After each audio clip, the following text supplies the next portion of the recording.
my name is... Oh, who cares what my name is? You guys know exactly who I am and why I'm here.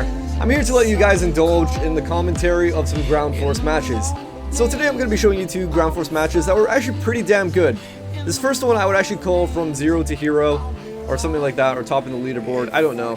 I guess you could say that for both of them, but especially this one, which is 0 to hero, because, well, we all gotta be noobs at one stage. And like a noob, I've got to throw myself into a trench because I have absolutely no idea how the map is fully laid out. Of course I know the general things, like this trail goes that way, that trail goes that way, but to find an unexpected trench like this and to go over a massive drop at full speed, well, you gotta be a noob. And if you guys know anything about me as Krebs, then you probably know that I'm a decent aerial pilot and I like playing air battles. In the past, I haven't been too hot with ground forces. Now I want you guys to take back everything I said previously on ground forces, because ground forces is the shit now. It is absolutely so damn fun. I am having tons of fun in it, in fact. I'm actually having so much fun that I'm thinking of actually doing more and more ground forces videos on the channel. Okay, I know if you love the aerial content, you're gonna be panicking right now. No, don't devote this channel to ground forces, please don't. Don't worry, I'm still going to be doing aerial stuff, but I'm having tons of fun with ground forces at the moment, so I will be posting up more of it. Thing is, the reason why I'm enjoying it is, well, let's start off with ground forces in the past. Previously, I just felt like the main thing that was stopping me from playing ground forces was the fact that it was kind of inconsistent previously. As in, you would shoot a tank and then be like, why can I kill this in one shot, and then other times I can kill it in like 10 shots. Of course, that comes down to penetration values and armor and blah blah blah. I know that, okay? But the thing is, it got to me to such a stage where I was like, this is bullshit, I'm not playing it, I'm not having fun. Also, the other mechanics and yada yada yada. However, I'm sure you guys know, there's been many patches in ground forces, and the gameplay has been completely reworked essentially. Things like artillery is different, and so on and so forth. And that's what I find makes me really enjoy ground forces now. When I was in the sky, I was a very aggressive pilot. If you guys know my style, I can be defensive, I can be aggressive, but usually it tends to be that I like to be very aggressive, get a lot of kills. When you're in a tank, that's kind of hard to do. But what I've since started doing is going in medium tanks, which are pretty decently fast, have decent firepower, and artillery comes very, very quickly, which is what I love. Like this. I'm about to, well, I think I'm about to die. So I'm gonna let myself throw down some artillery. Well, thinking that I'm gonna die, I throw it down on myself. Luckily, I managed to kill this Panzer. However, now I've got to deal with the problem of my own artillery dropping on myself. So I'm gonna be using a lot of fire extinguishers to take out this fire. Now the thing about ground forces is that I feel like it's completely different now, where it really rewards players for doing good things. For example, when I'm using my tank, the first thing that I do when I start a match is I just rush for the cap zone. If I really want to get a lot of kills like I do in aerial battles, then I have to go to a place of high contention. But now the question is, how do I make these kills? Well, that namely is artillery and also planes. So whenever I get the availability of getting artillery, I love to put it down as soon as possible on anything that has been spotted nearby. I tend not to put it down on anything far away because the spread gets quite massive, and, well, what's the point in putting down artillery? These things can be, they're not rare, but they're very useful, and you should use them sparingly. And the thing is, if you're going to use something on like a wide spread, then you should use that as the last resort. If you cannot see anything and you don't want to just keep it waiting there, then okay, fair enough. But usually I just use it on something that's nearby, so the spread is as small as possible, and ideally something that is camping, something that is stationary, because that, chances are, it's going to kill them. A lot of times, especially in these lower tier matches, and I'm not saying I'm the best, and I don't even know what a high tier match is. I'm sure people are a lot smarter than a high tier match, and actually try to dodge artillery. However, the problem is, in lower tier matches, well, people, they tend to ignore that artillery warning. Whenever I see it, I'm hightailing it out of there. I'm gone. But a lot of times these, well, newbies, I guess you could say, they just stay when an artillery barrage is coming down on them. Which sucks for them, but it's good for me, and it ends up getting me a lot of kills. Even if I don't directly kill a tank, I might do damage on it. And see what I mean? These artillery strikes are ridiculously useful.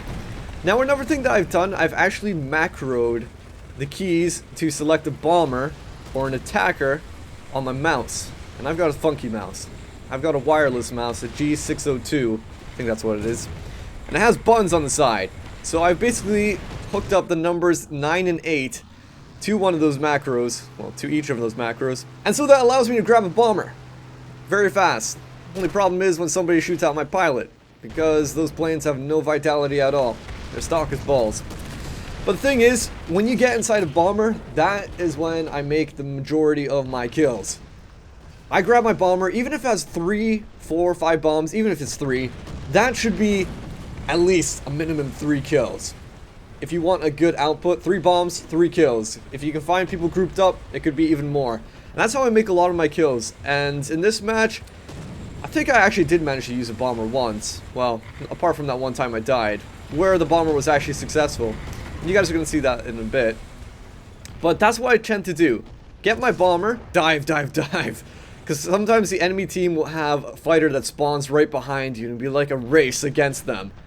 Trying to survive. Trying to survive against the fighter who's going to try to kill you. But that's when I try to get away. I dive. Gain as much speed as I possibly can. Make it hard for them, doing a bit of a wobble. And then drop my bombs and hope that I kill a few targets. But this is a good demonstration of what I'm doing with my artillery here. I'm just dropping it down on people that I see, and a lot of times I can't get a direct shot on them because of terrain getting in my way or something like that. But I mean, who cares about shooting at something directly when my artillery is getting me kills for me? It's like indirect fire and an extension of my ability. And I guess this is why I've really been loving ground forces recently. And if you've been watching my streams, I've said something kind of stupid, and, well, let me explain it. I made an analogy. I feel like this game is a lot like Titanfall. I know that sounds really ridiculous. If you played Titanfall or know anything about it, you know that's about giant mechs and little tiny soldiers.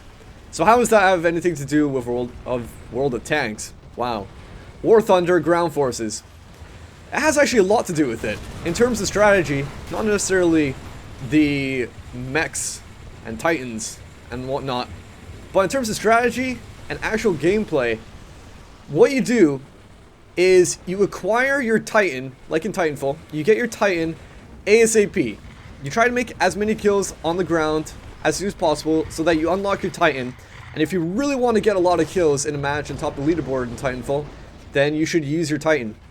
Because the moment you start using your Titan, you have a massive advantage over everyone. Not only in terms of survivability, but also firepower. You can kill people really, really quickly. And that's how I top the leaderboards in Titanfall. And I find that that strategy kind of applies actually to this game.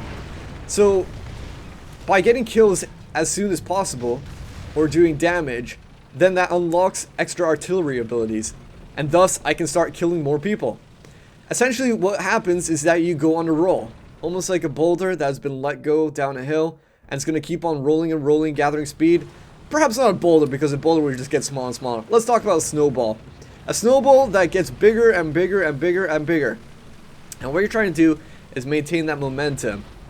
By putting down artillery, damaging people, moving around, doing damage, getting more artillery, and keeping that cycle going. So you're laying down the pain all the time. And even just getting hits on people, and not necessarily killing them, will get you a lot of points on the leaderboard. And although I started at the very bottom because I spent so much time trying to get out of a trench, I still managed to top the leaderboard in this match, which I'm kind of impressed about.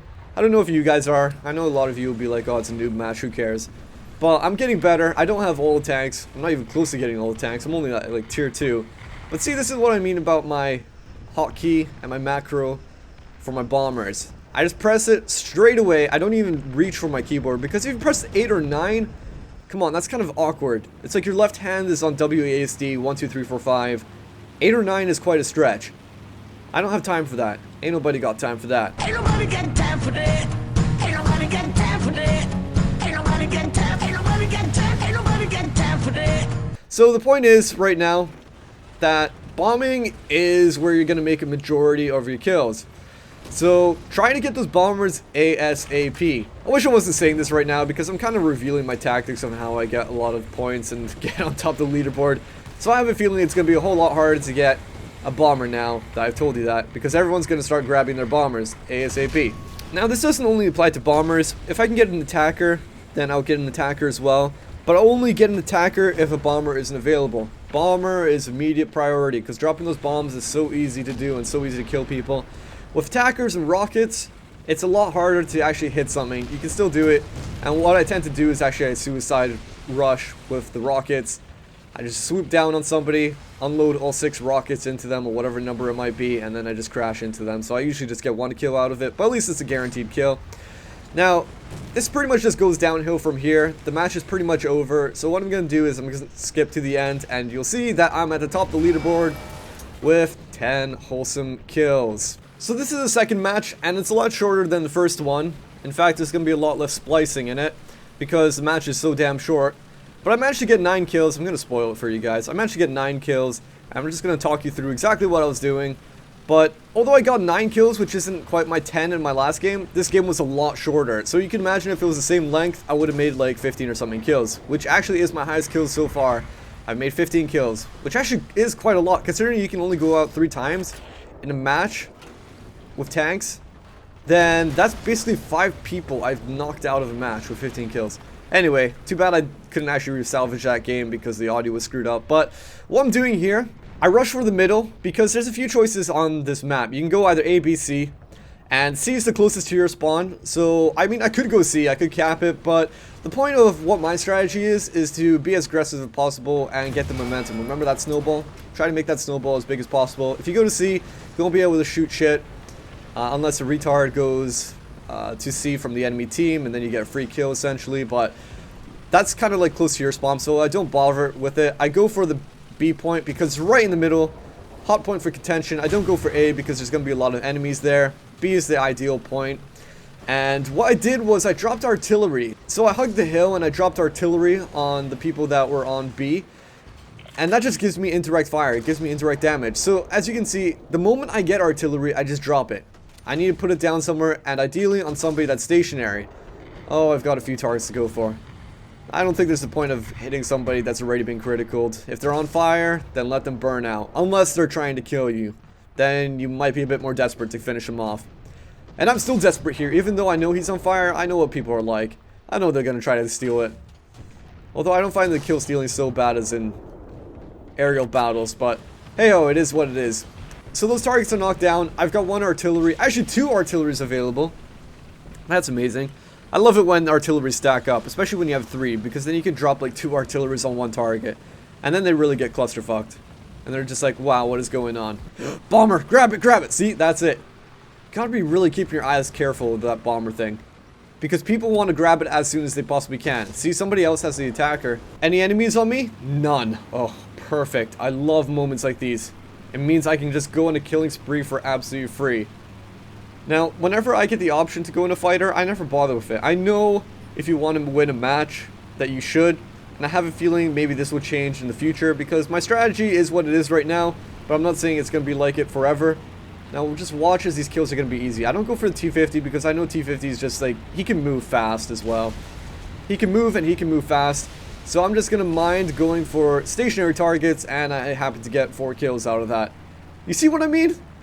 This is how you top the leaderboard. You grab your bomber, and I just jumped out of it. And then you bomb targets. And then I have artillery available as well. But first I have to deal with an enemy tank behind me, and look how I kill him.